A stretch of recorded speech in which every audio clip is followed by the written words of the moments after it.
C'est officiel, les traîtres sont de sortie. Glucksmann a déjà trahi, a déjà dénoncé le Front populaire et Ciotti a déjà trahi son propre parti pour faire alliance avec le Rassemblement national et du coup il se fait clasher par toute une partie des Républicains. Vous allez voir ça, c'est assez intéressant. On voit que dans les grands moments de l'histoire, dans les moments où il faut choisir front contre front, front national contre front populaire, le camp le plus bourgeois, le plus réac, soit choisit le Front National, soit refuse de choisir le Front Populaire, c'est-à-dire choisit le Front National, parce que ça revient un peu au même. Alors on a Glucksmann qui dit, Raphaël Glucksmann dit non au Front Populaire, il n'y a pas et il n'y aura pas d'accord avec LFI.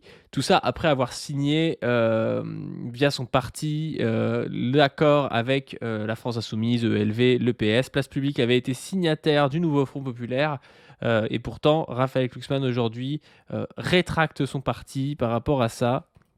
Raphaël Glucksmann dit non au Front Populaire aux conditions de LFI.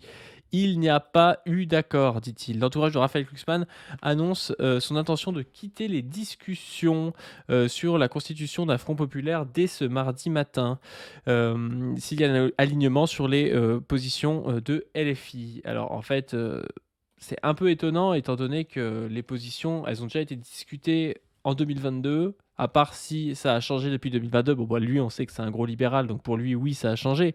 C'est-à-dire qu'il n'était pas d'accord avec l'accord de la NUPES de base. Mais sinon, les conditions, je pense qu'elles sont assez claires. Alors peut-être qu'il y aura des évolutions par rapport au programme de la NUPES de 2022, mais elles seront minimes normalement. Et c'est pas lui qui décide pour le Parti Socialiste, c'est Olivier Faure qui est le secrétaire du Parti Socialiste.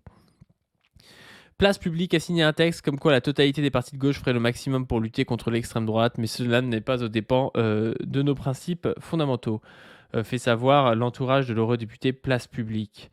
Peu avant 22h30, des centaines de jeunes militants s'engouffrent dans la petite rue des Petits Hôtels à Paris 10e, habituellement si paisible. Une forêt de drapeaux aux couleurs des jeunes écologiques, des jeunes insoumis, de génération le micro-parti de Benoît Hamon. Ils sont venus tout droit de la place de la République où l'on entend désormais jour et nuit la jeunesse emmerde le Front National. Un détail qui n'en est pas un, les bataillons de PS et de Place Publique n'ont pas pris part à la cavalcade des autres écuries de gauche. Donc de base, en fait, vous avez ELV, la France Insoumise, Génération, qui vont pour parler ensemble. Je ne sais pas s'il y avait le PCF déjà, mais j'imagine. Et il n'y avait pas le PS et Place Publique. Ils n'étaient pas là.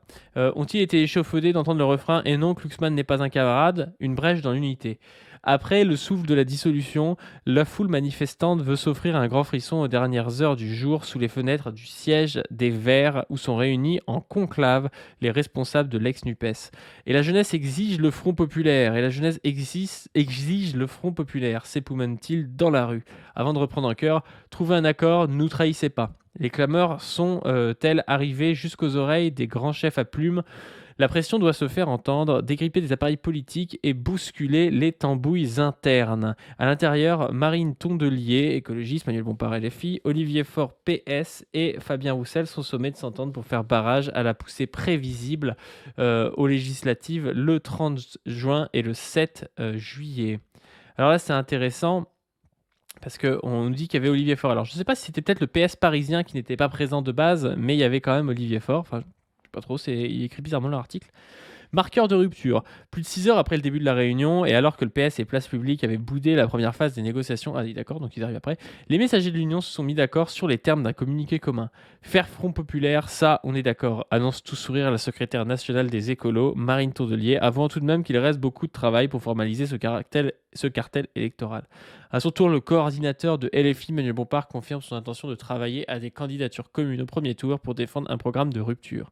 Un marqueur de rupture porteur des acquis de la NUPES et donc de la stratégie adoptée aux législatives 2022. C'est la grande satisfaction du négociateur LFI, Paul Vanier. Et certainement la condition sine qua non posée par le patriarche Jean-Luc Mélenchon, très actif bien que physiquement absent des conciliabules. On ne répare pas en quelques heures d'un trait de plume après s'être battu comme des chiffonniers. Pour faire un pas de fourmi, il faut parfois des années de discussion et de confiance. Comment les quatre composantes historiques de la gauche ont-elles réussi à acter en une demi-journée ce qu'elles n'ont pas su faire ou voulu faire aux européennes? Un petit miracle se serait-il produit? À croire que la diplomatie prime de nouveau entre ces gauches si souvent présentées comme étant irréconciliables. À 4 jours des élections européennes, dans un café place de la Bastille, Olivier Faure se montrait encore prudent sur l'ampleur d'un feu d'artifice unitaire à prévoir pour l'après 9 juin. On ne répare partout, oui ça on l'a déjà vu, confiait-il, tout en espérant que les dissidents insoumis sortent du bois, à commencer par François Ruffin et Clémentine Autain. C'est intéressant parce que là, ce qu'ils nous disent, c'est ouais, ça a bougé assez rapidement, mais en fait, c'est la situation qui fait ça. Et ils parlent de gauche irréconciliable. En fait, je pense que c'est assez faux. Je pense que les aspirations du peuple de gauche, des gens qui votent à gauche, elles sont à peu près les mêmes. Avec quelques divergences, mais souvent c'est des trucs, oui, LFI, ils sont trop, ils sont un petit peu vulgaires, ils gueulent un peu à l'Assemblée, des trucs comme ça. Donc sincèrement, on se fout sur le fond pour, l'écologie, la retraite à 60 ans, la politique sociale antiraciste, féministe. On est tous d'accord et c'est pour ça que cet accord a pu se faire, je pense. Aurore Laluc n'aurait jamais dû être seule à représenter Place Publique. Elle s'est retrouvée dans une situation intenable. En quelques minutes, elle a vu le capital politique de Raphaël partir en fumée. C'est trop drôle. Aurore Laluc, donc, c'est la numéro 2 de Place Publique. C'est sa porte-parole, je crois. La meuf, elle arrive dans un espèce de putain de traquenard où t'es avec Paul Vanier, enfin, le négociateur de LFI, avec Manuel Bompard, donc t'es avec deux têtes pensantes, t'es avec même, je pense que ELV, le PCF et tout, ils sont durs en affaires, t'es avec Olivier Faure qui est quand même l'aile gauche du PS.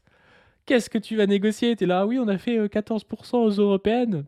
Ouais, d'accord, on s'en fout. En fait, place publique, personne ne connaît ce parti. On s'en bat un peu les couilles de vos 14% aux européennes sous le nom du PS qui n'est pas dirigé par vous. Suspension de séance. Du fait de la campagne européenne, aura laissé des séquelles. Pour Raphaël Glucksmann, il est aujourd'hui inconcevable de s'allier aux Insoumis, dont il dénonce les outrances et les invectives. Vous avez vu, c'est ça, c'est des désaccords. Alors que lui, pour le coup, je pense qu'il a des accords de fond avec les Insoumis parce que il n'est pas d'une gauche très radicale. Hein, c'est un atlantiste libéral. Et donc du coup, il dit, en fait, je les aime pas parce qu'ils sont dans l'invective. En fait, il les aime pas parce qu'ils sont de gauche et réprouve les positions en matière internationale. En vérité, l'eurodéputée Aurore Laluc, la négociatrice missionnée par Place Publique, est tombée dans un piège hier en fin de journée. Elle a eu le sentiment d'être lâchée en race campagne par les apparatchiks du PS, de retour aux affaires après avoir laissé un livre à leur candidat aux européennes pour fustiger les méthodes de Jean-Luc Mélenchon. Aurore n'aurait jamais dû être seule à représenter Place Publique. Elle s'est retrouvée dans une situation intenable en quelques minutes. Elle a vu le capital politique de Raphaël partir en fumée, rapporte un conseiller de Raphaël Glucksmann. Tout juste 24 heures après avoir réalisé un score de 14%, la tête de liste PS Place Publique voit lui échapper ce cap clair dont il espérait être le garant et le gardien. C'était sans compter l'expérience d'Olivier Faure et consoeurs. Le chantage est on ne peut plus simple. Quiconque fait échec à l'Union sera tenu pour responsable de l'arrivée de Jordan Bardella à Matignon. Bah, c'est un peu vrai. LFI doit faire des efforts, ELV aussi, le PCF aussi, même si ELV et le PCF ils ont plutôt gagné, je pense, que d'autres partis dans cette histoire. Mais tout le monde doit faire des efforts pour empêcher Jordan Bardella d'arriver au pouvoir. Et si pour Raphaël Glucksmann, envoyer des armes en Ukraine, c'est tellement important qu'en fait, il faut qu'on laisse l'extrême droite gouverner la France, et qu'il fasse campagne tout seul. En fait, il n'est pas le dirigeant du PS, son parti ne pèse rien aux législatives, il n'a même pas de candidat de député actuellement. Je ne crois pas que Place Publique ait de député, donc qui nous embête pas, quoi. Haro donc sur les fossoyeurs du Front Populaire, engoussés dans leur pudeur morale vis-à-vis de Jean-Luc Mélenchon et son antisémitisme résiduel. On a bien senti qu'il y avait du flottement dans l'air entre le PS et Place Publique. Ils ont demandé de nombreuses suspensions de séance. Aurore Laluc a essayé de créer des clivages artificiels, notamment sur l'Ukraine, relate un cadre insoumis en première ligne dans les discussions. On l'a senti au bord du craquage, ajoute un autre. Place Publique a signé un texte comme quoi la totalité des partis de gauche ferait le maximum pour lutter contre l'extrême droite, mais ce n'est pas aux dépens de nos principes fondamentaux. On a posé des conditions, s'ils ne sont pas d'accord, on ne fera pas partie de ce truc. Principes fondamentaux que Glucksmann avait dit aux 20h de France 2, jouant l'un de ses derniers atouts, l'ancien patron de la CFDT, Laurent Berger. Fer de lance de la mobilisation sociale pour la réforme des retraites. Alors oui, il était sur le plateau, il n'était pas si mauvais que ça sur les plateaux, mais il a quand même trahi, comme d'habitude. Donc... L'idée de l'envoyer à Matignon ne sort pas de nulle part. Ce réformiste a selon lui le bon profil pour porter un projet de justice sociale, machin. La campagne pour élire Jean-Luc Mélenchon Premier ministre n'a pas laissé que des bons souvenirs. Priorité est donnée au partage des circonscriptions, autre véritable boîte de Pandore. L'entourage de Raphaël Glucksmann montre clair, il n'y aura pas d'accord avec LFI. Voilà, pour eux, il n'y a pas d'accord avec LFI. Ils signent un accord avec LFI, comme quoi ils lutteront avec LFI contre l'extrême droite, mais quelques heures après, parce que leur négociatrice a été nulle et n'a pas su dire qu'en fait, c'était des gros bourgeois qui voulaient porter la responsabilité d'avoir Jordan Bardella au pouvoir, parce qu'il fallait le dire aux gens, fallait que tu viennes dire aux gens, en fait, non, moi je refuse de signer ce truc et je préfère aller gratter quelques triangulaires ou des trucs comme ça, et puis au final mettre en échec la gauche, et puis du coup laisser l'extrême droite aller au pouvoir. Parce qu'en fait, je suis plus libéral que vous et je considère qu'envoyer des arbres du crête, c'est la chose la plus importante pour la France. Bref, ensuite, communiqué de presse des socialistes de Paris et de place publique. Parce qu'en fait, vous avez les socialistes de Paris qui ont fait aussi scission, qui ont eux aussi trahi, notamment le mouvement d'Anne Hidalgo, pour présenter des candidats dans toutes les circonscriptions de Paris, ils disent. Donc en fait, vous avez l'aile droite du PS qui est en train de trahir Olivier Faure et qui est en train de trahir le reste du PS pour faire cavalier seul, parce que j'imagine que c'est pour couper court à la FI. Donc vous avez tous les éléphants du PS, tout ça, qui est en train d'essayer de faire cavalier seul. Peut-être même qu'au final, en étant seul comme ça, ils vont se retrouver à devoir faire alliance avec les seuls qui leur resteront, c'est-à-dire Macron, parce que le Front Populaire a été rejoint par la Jeune Garde antifasciste, a été rejoint par le mouvement de Montebourg, le mouvement de Chevènement, enfin voilà. Tout le monde a rejoint le Front Populaire, donc ça va être compliqué pour eux de trouver des alliés. Leurs seuls alliés, ça va être les macronistes, et ils vont dire blablabla, c'est contre Bardella, on est obligé de s'allier aux macronistes, on connaît le truc. Donc voilà, ils sont en train de jouer la division et la trahison. Raphaël Glucksmann a fait un post aussi par rapport à ça. Nous allons poser un cap clair et nous nous y tiendrons face aux RN au port du pouvoir. Il est irresponsable de refuser de discuter du rassemblement, mais l'union ne peut pas se faire au prix du renoncement aux principes. Nous avons posé des points clairs. Le soutien à la construction européenne, l'aide militaire à la résistance ukrainienne, la suppression de la réforme des retraites et de l'assurance chômage, l'accélération de la transition écologique, le refus de brutalisation du débat public. Vous voyez, en fait, les trucs, c'est assez vague, en fait. À part la suppression de la réforme des retraites et de l'assurance chômage, qui, à la limite, sont cool, même si on préférait quelque chose où on gagne. Moi, je préfère toujours gagner que de ne pas perdre. J'aurais préféré qu'ils disent retraite à 60 ans, 55 ans pour les métiers pénibles, mais ça, il ne le fera pas. Le soutien à la construction européenne, on rappelle que les réformes, quand même, elles sont plus ou moins dictées par l'Union européenne, donc je vois pas trop pourquoi est-ce qu'on devrait soutenir à fond la construction européenne d'un côté et de l'autre côté dire qu'on veut pas la réforme des retraites et l'assurance chômage. Il y a quand même un lien entre les deux. L'aide militaire à la résistance ukrainienne, encore une fois, si ça doit faire perdurer ce conflit qui n'a aucun intérêt et pour l'Ukraine et pour nous et pour la Russie, et si ça doit surtout nous mettre dans... parce que c'est ça, le problème, c'est de nous mettre dans un conflit direct avec la Russie, où on finit par être en guerre avec la Russie parce qu'on envoie des hommes et qu'on est considéré comme en guerre contre la Russie. Ça peut être vraiment problématique et mener potentiellement à une troisième guerre mondiale. Donc ça, c'est aussi très dangereux. L'accélération de la transition écologique, ça ne veut rien dire. J'ai aucune confiance en lui pour faire ça. Donc si c'est pas clairement dit ce qu'on fait, c'est nul. Le refus de la brutalisation du débat politique. Quand il était soutien d'un dictateur qui a réprimé les opposants parce qu'il tenait une politique libérale où il cassait le service public, ils s'en foutaient de la brutalisation politique, Raphaël Glucksmann. Quand il a été soutien d'un dictateur qui était beaucoup, beaucoup, beaucoup plus brutal que n'importe qui en France actuellement, il s'en foutait de la répression du débat public. Donc, je pense que c'est juste pour taper sur Mélenchon qui fait ça. Hop. Ensuite, Éric Ciotti, c'est le deuxième trait du jour. Alors, Éric Ciotti, qu'est-ce qu'il a fait? Éric Ciotti, il annonce faire un accord avec le Rassemblement National. Le Rassemblement National, alors qu'il est censé être le président d'un parti qui se dit gaulliste. On vient d'entendre Marine Le Pen. Est-ce que vous répondez à sa main tendue? Je crois qu'il y a la nécessité aujourd'hui de servir le pays qui est en danger.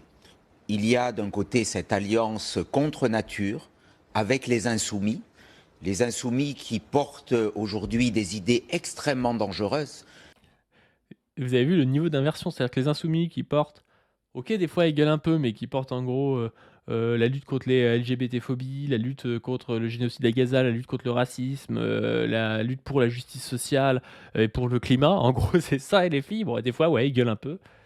Ça, c'est extrêmement dangereux. Par contre, aller faire alliance avec un parti fondé par des SS, qui aujourd'hui est pour donner plus de puissance à la répression policière, qui est pour fermer les yeux sur les migrations en Méditerranée, qui crée des centaines de morts par an, voire plus en Méditerranée, qui est pas pour augmenter le SMIC, qui, on le verra dans une autre capsule, n'est plus pour abroger la réforme des retraites, ça le gêne pas du tout, quoi. et notamment des idées qui frôlent l'antisémitisme. Il y a eu cette nuit cette Non, mais attends, entre le RN et la LFI, c'est la LFI qui est antisémite, quoi. Non, mais les mecs, ils sont fous, quoi. C'est délirant. alliance. Donc on a un gros bloc. Il y a de l'autre côté le bloc macroniste qui a mené le pays là où il est aujourd'hui avec plus de violence, plus d'insécurité. Et puis il y a un bloc des droites, un bloc national. Les LR, et j'ai veillé à ce que LR ait une voix et continue à avoir une voix. Non, mais il y a un bloc macroniste qui a amené le pays là où il est. Genre, lui, il aurait fait une politique très différente de ce que fait Macron. Mais c'est n'importe quoi. Ils votent avec Macron énormément de lois, les Républicains. C'est d'ailleurs de là qu'il tire sa majorité, hein. Par définition, actuellement, les macronistes n'ont pas de majorité. Ils n'ont pas de majorité, donc ils votent quand même pas mal de lois quand c'est pas par 49.3 avec Éric Ciotti. C'est quelqu'un qui est du parti de Sarkozy, par exemple, du parti de Chirac. Donc en gros, Chirac, Sarkozy, on peut leur mettre sur le dos. Après, on a Hollande, on peut ne pas leur mettre sur le dos à la limite. Et puis après, on a Macron qui quand même fait au moins une partie de la politique qu'ils auraient voulu. Donc si le pays en est là aujourd'hui, il n'est pas non plus tout blanc dans cette affaire. Très forte, mais aujourd'hui est trop faible pour s'opposer aux deux blocs qui sont les plus dangereux. Donc nous avons besoin d'une alliance en restant nous-mêmes, en évitant le danger des insoumis qui demain pourraient avoir une majorité à l'Assemblée nationale. Donc il faut une alliance, c'est le sens de la Ve République. Avec... En plus, moi j'aimerais bien que les insoumis aient une majorité à l'Assemblée nationale, mais c'est pas vrai, hein. Si demain l'alliance de gauche gagne, c'est pas les insoumis qui ont une majorité à l'Assemblée nationale, hein. C'est un bloc avec 4 partis, avec les députés d'outre-mer, avec le PCF, avec peut-être même des députés de Génération, des députés ELV, des députés insoumis, des députés PS. Et là, il y en a peut-être là-dedans même qui trahiront, qui rejoindront d'autres blocs, on n'en sait rien. Enfin, voilà, c'est pas Jean-Luc Mélenchon qui gouverne le pays demain si jamais on arrive à avoir une majorité, quoi. Nous le faisons. Éric Ciotti, une alliance avec Marine Le Pen, clairement, c'est ce que vous nous annoncez? Une alliance avec le Rassemblement national, avec ses candidats. Une alliance à droite, avec tous ceux qui se retrouvent dans des idées droites, dans des valeurs de droite. Je crois que le pays n'a jamais été autant à droite. Il attend la droite, il attend. Pour une fois, les mecs sont d'habitude ils disent oui, c'est le wokisme qui gouverne, machin, on est infiltré. Là, ils se rendent compte qu'en fait, bah oui, le pays, il est à l'extrême droite et qu'en fait, il a plus à bouffer au RN que chez Macron. Lui, il a compris ça. Il a compris que s'il voulait sauver son cul, fallait qu'il aille au RN, quoi. Des actes de droite. On ne peut plus être dans l'impuissance, dans la communication, dans une forme d'immobilisme qui nous a conduits là où nous sommes. Mais là, Moins vous de nous parlez à pouvoir titre d'achat. personnel, vous nous parlez à titre... Moins de pouvoir. Ouais, on va avoir plus de pouvoir d'achat avec ce pouvoir. Évidemment. En baissant le SMIC, on aura plus de pouvoir d'achat. Il y a quelqu'un qui a fait Caisse des Grèves, qui a fait un edit avec la différence entre le discours de Ciotti il y a quelques années et le discours de Ciotti aujourd'hui. Parce que Ciotti, avant, il combattait le Rassemblement national dans ses dires, hein, même s'il a toujours pensé plus ou moins pareil. J'ai toujours eu comme adversaire le Rassemblement national. Donc nous avons besoin d'une alliance en restant nous-mêmes. Le Rassemblement national est historiquement l'adversaire, voire l'ennemi de la famille gaulliste. Une alliance avec le Rassemblement national, avec ses candidats. J'ai toujours... C'est classe. C'est classe. Du coup, il y a ensuite un petit extrait. Je vais vous mettre ça avant de vous montrer un peu les réactions dans son parti par rapport à cette prise de position de Ciotti. Il y a Sandrine Rousseau qui est venue l'insulter. Ciotti devant les locaux LR en pleine interview. Vous allez voir que c'est assez marrant de voir Sandrine Rousseau qui pop comme ça et Ciotti qui comprend pas ce qui se passe. Écoutez, je suis naturellement au siège du parti. J'ai pris mes responsabilités dans un moment très lourd, très grave pour le pays, où la France est menacée par l'alliance honteuse des insoumis. Oui. C'est mieux que Meyer Habib qui arrive et qui coupe la parole à David Guiraud, quoi. T'as Sandrine Rousseau, ça on peut pas lui enlever. Au moins, elle a ses anticorps antifascistes bien ancrés. Sandrine Rousseau. Oui. Vous ne méritez pas le nom qui est inscrit sur votre madame. façade, monsieur. Votre diatribe m'honore, madame. J'avais pas vu que c'était elle. Quel enfer ce mec. Donc vous avez ça, vous avez donc des réactions par rapport à ça. Vous avez Bruno Retailleau, du président groupe LFI, en gros, groupe Une double LR au Sénat, qui dit que c'est une double faute d'Éric Ciotti. Une double faute, une faute sur le fond, mais une faute sur la manière. Vous imaginez bien que depuis quelques jours, j'étais plusieurs fois par jour en contact avec Éric Ciotti. Je l'ai rencontré la dernière fois, c'était hier, après-midi, dans le bureau du président du Sénat. Enfin, les mecs, moi je veux bien. Je veux bien que vous vous rendiez compte aujourd'hui qu'Éric Ciotti est un fache. Je sais pas si je disais faf ou facho, est un facho. Mais c'est quand même écrit sur son front, quoi. C'est quand même évident. D'ailleurs, il y a des gens qui étaient tondus à l'occupation. Lui, il est resté tondu, en fait. Non, mais le mec, c'est gros comme une maison. Il est à droite même de personnes au Rassemblement National, Éric Ciotti. C'est vraiment la droite du Sud, vraiment raciste. C'est assez facile à montrer, hein. Il y avait avec nous Annie Genevard. Il y avait avec nous François-Xavier Bellamy. Pensez-vous qu'à un seul instant, un seul moment, le président de notre parti nous ait confié quelque confidence que ce soit? Rien du tout. Rien du tout. C'est ça la politique, c'est ça. Vous avez des gens, vous vous dites là, le parti il est plus ou moins démocratique, on élit un type, lui il a été élu pendant, au suffrage des militants, hein, je crois, Éric Ciotti. Et sauf qu'en fait, le gars prend une décision comme ça dans ton dos et en fait te force à l'assumer. Et ça, c'est un truc, mais même c'est un truc qui se passe souvent à la FI, hein, où vous avez Mélenchon qui prend une position qui n'est pas forcément la position, par exemple, que vont soutenir les dissidents LFI, genre Clémentine Autain, Ruffin et tout, et les met dans une position telle, et bah que comme les gens tapent sur la FI, ils sont un peu obligés de le rejoindre. C'est vraiment des politiques politiciennes de base, quoi, et eux, ils se sont fait baiser comme ça par Ciotti. Jusqu'à ce matin, c'est à travers les dépêches, à travers les alertes, que j'ai appris, je ne voulais pas y croire dans un premier temps, pendant ma réunion de groupe, que j'ai appris la décision que le chef du parti allait prendre, seul. Ouais, après c'est ouf en plus, parce que là c'est pas une petite décision, c'est s'allier avec le Rassemblement National, alors que ça fait en gros 50 ans que ce parti et les partis précédents qui ont précédé LR, l'UMP, le RPR et tout, jouent contre le Rassemblement National ou le Front National à l'époque, en disant que ah bah oui mais eux c'est les gaullistes et puis le FN c'est le fascisme, quoi.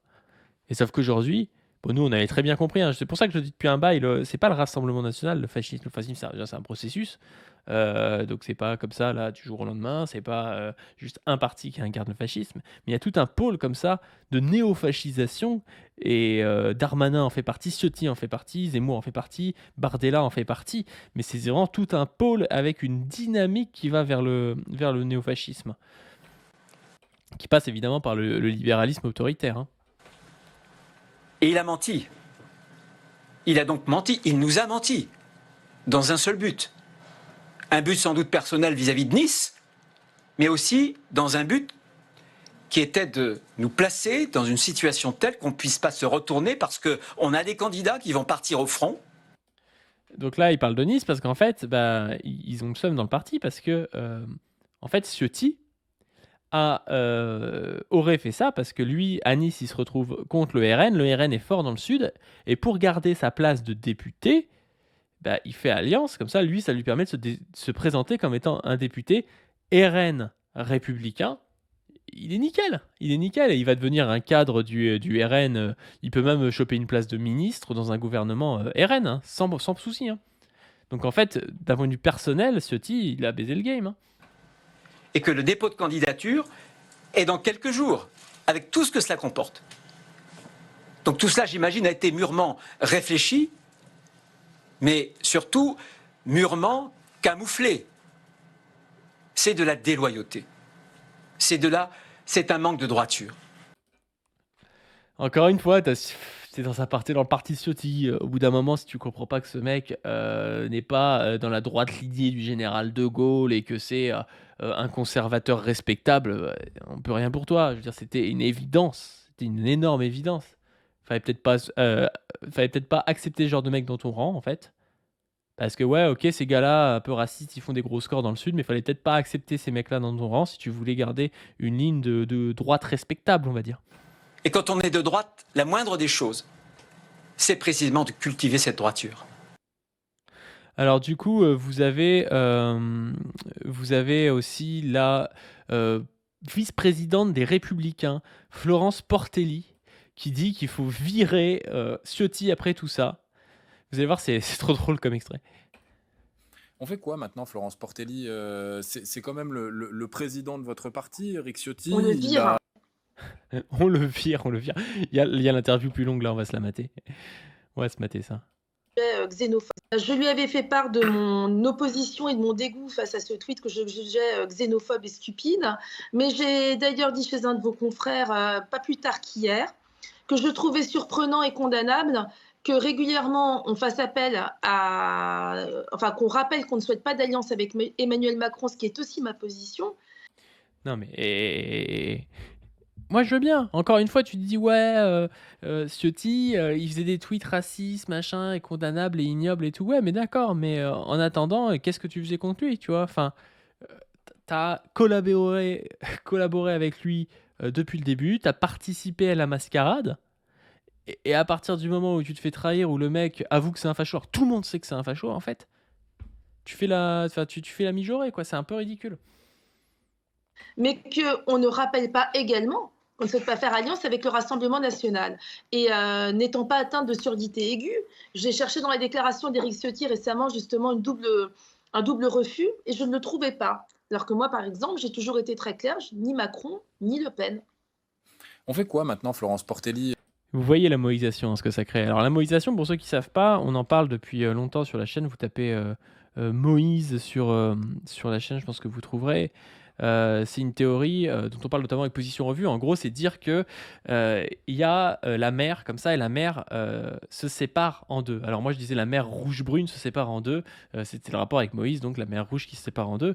C'est histoire de dire que tous les confus, tous les gens qui n'ont pas une position clairement de droite, libérale, autoritaire, raciste, qui n'ont pas une position clairement de gauche, égalitaire, antiraciste, antisexiste, écologique, enfin voilà, tous les gens qui sont entre deux, qui ménagent d'un côté et l'autre en disant ah oui mais moi je suis un peu des deux, je suis ni droite ni gauche, alors c'est le en même temps macroniste par exemple, ou c'est les rouges bruns, et bien tous ces gens-là en fait aujourd'hui ils doivent choisir. Ils doivent choisir pourquoi? Parce que c'est la crise, parce qu'on a l'émergence de deux pôles.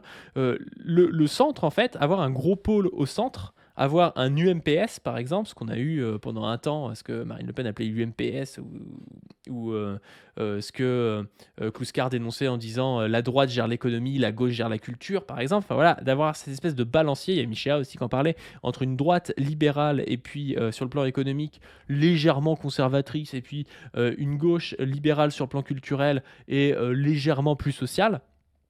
D'avoir un gros pôle centre comme ça marche que quand t'es pas en crise. On accepte que la politique reste la même, qu'on vote à droite ou qu'on vote à gauche, quand on n'est pas en crise. Mais quand la crise revient, quand le néolibéralisme montre que c'est un système fondamentalement contradictoire qui ne peut pas amener au développement des forces productives et donc au développement d'une meilleure vie pour les gens, eh bien les gens ont envie d'une alternative à ce centre. Et donc ce centre s'étiole. Alors on a déjà eu la fusion entre le parti de droite et le parti de gauche, c'est-à-dire entre le PS et LR, la fusion dans le parti En Marche. Même si LR a continué d'exister, le PS a continué d'exister. Les deux électorats qui avant pesaient 60% il y a 20 ans, le PS et l'UMP, ont pesé plus que 35% et ne pouvaient plus avoir une majorité en étant uniquement l'un ou uniquement l'autre. Et donc ils ont fusionné dans un parti, dans un pôle centriste qui était le pôle de Macron. Et ce centre a continué à se contracter pendant qu'on avait deux pôles qui montaient, le pôle du Rassemblement national et le pôle de la France insoumise notamment. Et aujourd'hui, on a le Front populaire qui monte et qui s'est uni avec une ligne claire, et puis vous avez le Front, ce que j'ai envie d'appeler le Front national, c'est-à-dire le Rassemblement national plus les Républicains fascisés et plus la Reconquête, qui forment le Front national et qui sont de l'autre côté. Au milieu de tout ça, vous avez Macron qui fait 15%, Kluxmann qui fait 14%, mais sur ces 14%, il y en a en fait 10% qui veulent pas voter forcément place publique et qui veulent voter, je sais pas, PS ou ELV, donc qui vont partir dans le Front populaire. Donc ça fait 4% en plus pour ce pôle de centre. Et puis vous avez les LR qui sont restés là comme elle, comme Florence Portelli, non fascisés, qui vont peut-être voter Macron au final et qui vont rapporter 3-4% en plus. Et donc vous avez un pôle macroniste à peut-être 24%, quoi, un pôle central bourgeois comme ça à peut-être 24%, et puis vous avez deux pôles qui pèsent à peu près pareil, 38% en gros de gauche et de droite. L'idée c'est la droite en général va voter, donc pour l'instant elle est plus grosse, mais est-ce qu'on va arriver à mobiliser, est-ce qu'on va arriver à montrer aux gens que nous on a un projet, qu'on a la retraite à 60 ans, qu'on a les 32 heures en 4 jours de travail, qu'on a plein de choses comme ça, et on va les faire aller voter des abstentionnistes en plus et passer devant le pôle de l'extrême droite. C'est la question qu'on va poser. Ce qui est aussi important, c'est de savoir est-ce que le centre, c'est-à-dire les macronistes, Florence Portelli, les Kluxman et tout, quand ils ne passeront pas au deuxième tour, est-ce qu'ils vont voter pour le Front populaire ou est-ce qu'ils vont voter pour le Front national? Il y a vraiment ça qui se passe, et c'est ça la moïsation, ce que j'appelle la moïsation, c'est-à-dire on a cassé le milieu et la mer s'est séparée en deux, d'un côté rouge et de l'autre côté brun. C'est plus la mer rouge-brune, c'est d'un côté rouge, de l'autre côté brun. D'un côté rouge, le Front populaire, de l'autre côté brun, le Front national. Bref, on va continuer de regarder ce que nous dit Florence Portelli. C'est quand même le président de votre parti, Éric Ciotti. On le vire. Il a un mandat, mais vous le virez comment?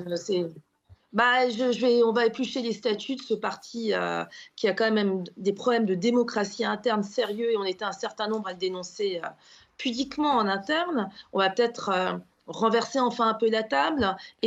Mais vous voyez, en fait, elle est dans une position de merde parce qu'elle subit la moïsation comme Macron. Macron, il est finito là. Macron, il a tenté un coup de poker. En fait, j'ai l'impression que ça lui pète à la gueule.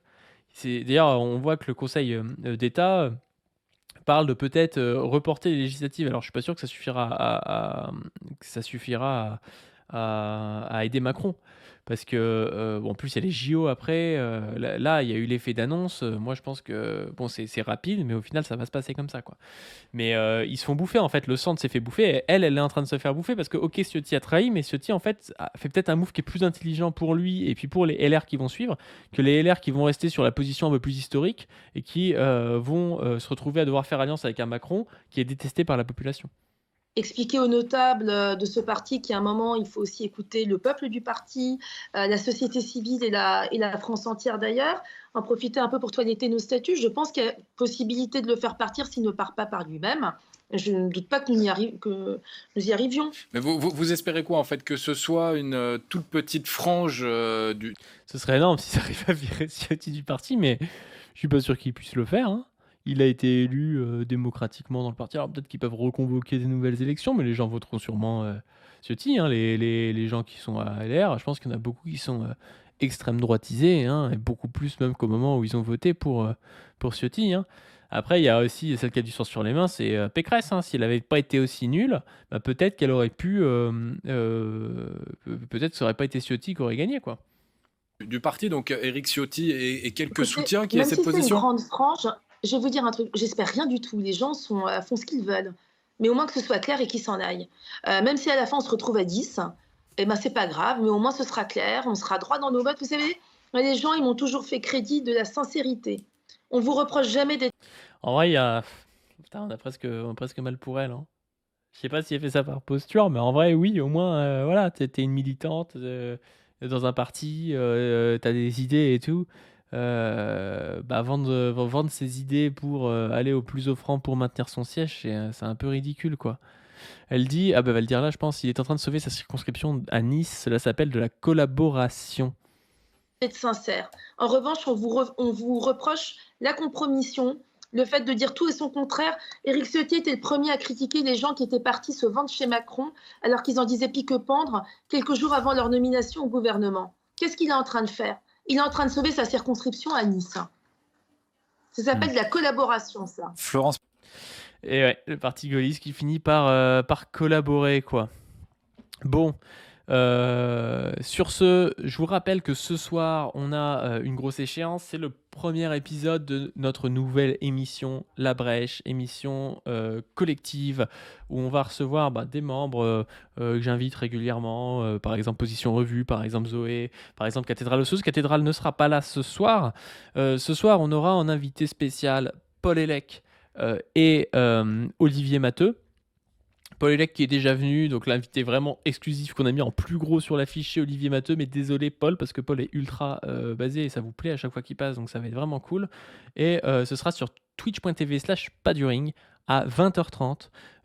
J'espère que vous serez nombreux, j'espère que vous serez présents, que vous serez chauds. Vous pourrez poser vos questions dans le chat, je les lirai quand elles me viendront et je relancerai des fois en m'aidant de vos questions.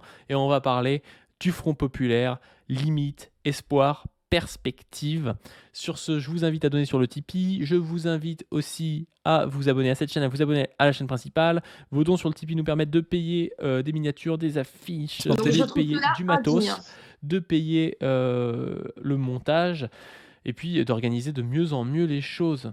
Bref, sur ce, je vous dis à plus.